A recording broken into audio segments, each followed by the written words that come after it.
Hello বন্ধুরা, পাঁচফোড়ন দিয়ে নিরামিষ লাউয়ের দুর্দান্ত একটি রেসিপি আপনাদের সঙ্গে শেয়ার করব। এইভাবে যদি নিরামিষ লাউ রান্না করা হয় যে কোনো নিরামিষ দিনে, তাহলে দেখবেন সবাই একদম চেটে পুটে খাবে।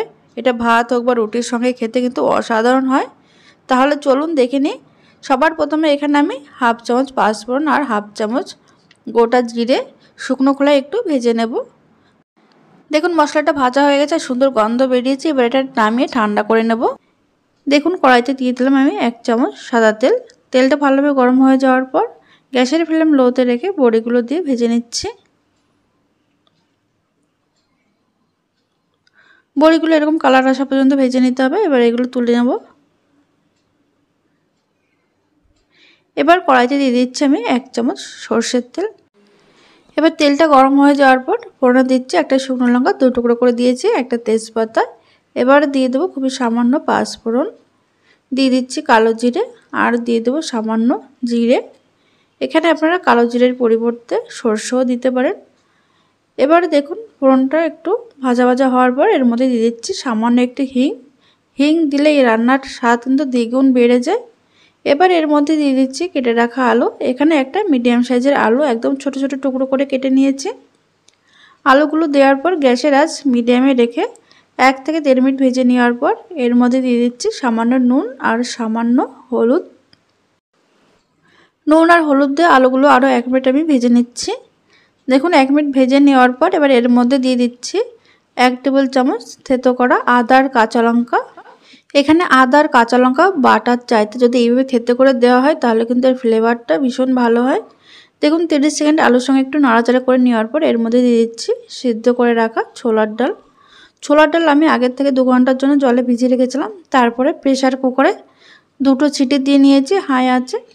আর ডালটা মানে সিদ্ধ হবে কিন্তু একদম পুরো গলে যাবে না, সেরকমভাবে সিদ্ধ করে নিতে হবে। ডালটা দিয়ে কিছুক্ষণ নাড়াচাড়া করে নেওয়ার পর এবার এর মধ্যে দিয়ে দিচ্ছি হলুদ গুঁড়ো। ডাল যদি এইভাবে 2টো সিটি দিয়ে সিদ্ধ করে নেওয়া হয় তাহলে কিন্তু এটি রান্নাটা খুব তাড়াতাড়ি হয়ে যায়। আর যদি ডাল যদি কাঁচা যদি দেওয়া হয় তাহলে কিন্তু হতে কিন্তু অনেকটা সময় লাগে। আর লাউ তো এমনিতেই খুব তাড়াতাড়ি হয়ে যায়, লাউয়ের সঙ্গে কিন্তু ডালটা হতে চায় না।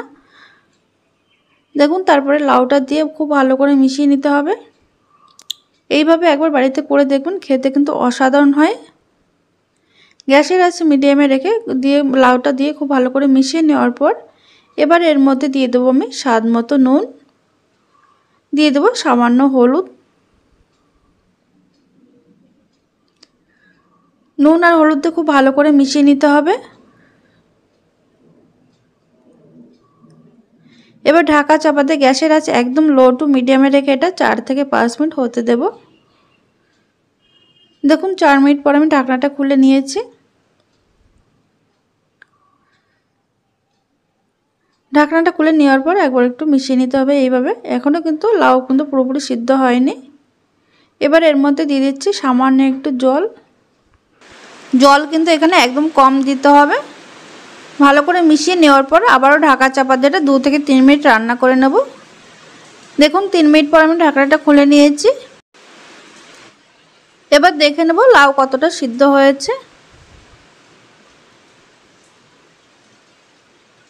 দেখুন লাউ খুব সুন্দরভাবে সিদ্ধ হয়ে গেছে, আলু আর লাউটা।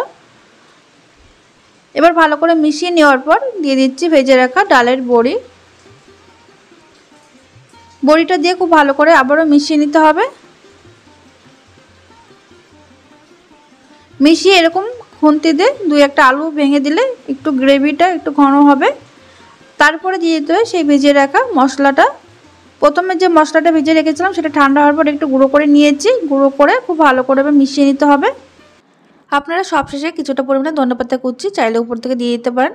একদম রেডি হয়ে গেছে আমাদের আজকে নিরামিষ লাউ রান্না। তাহলে বন্ধুরা আজকের রেসিপি যদি ভালো লেগে থাকে লাইক কমেন্ট শেয়ার করতে ভুলবেন না। আর আপনারা অবশ্যই বাড়িতে বানিয়ে দেখবেন।